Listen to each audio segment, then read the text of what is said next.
سلام ستړي مشو وخت مو په خیر دوه مهمو خبرونو ته ښه راغلاست.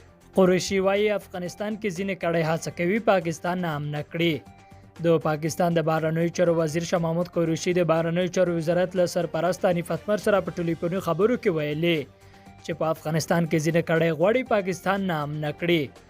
فارس خبري اژانس د ګلف ټایمز په حواله د قریشي له قبله ویل داسې ښکاري چې افغانستان کې یو شمېر متقسم قوتونه د راټولېدو په حال کې دي او هڅه ده چې پاکستان په نښه او ناکراره کړي.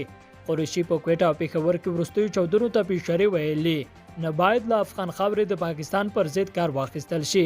نوموړي له ترهګرۍ سره پر ګډ مبارزې ټینګار کړی دی او زیاته کړې ده چې افغان سوله د پاکستان د امن او ثبات معنی لري او دوی به په دې برخه کې خپلو همکاریو ته دوام ورکړي. او ایران وایي د افغان سولې او بهرنیو ځواکونو د وتلو ملاتړ کوو.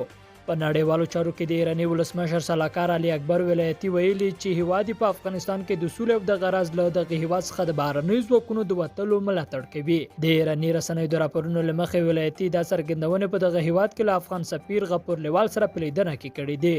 هغه په افغانستان کې 40 کلنې جګړې ته به اشاره ویلي دوی په افغانستان کې د جګړې خلاف دي ځکه چې د مسلمانانو ورونو ترمنځ هر ډول جګړه د اسلامي ارزښتونو خلاف ده او ایران په افغانستان کې د تلپاتې سولې ملاتړ کوي. لیدونکو له ملته مننه ښې چاره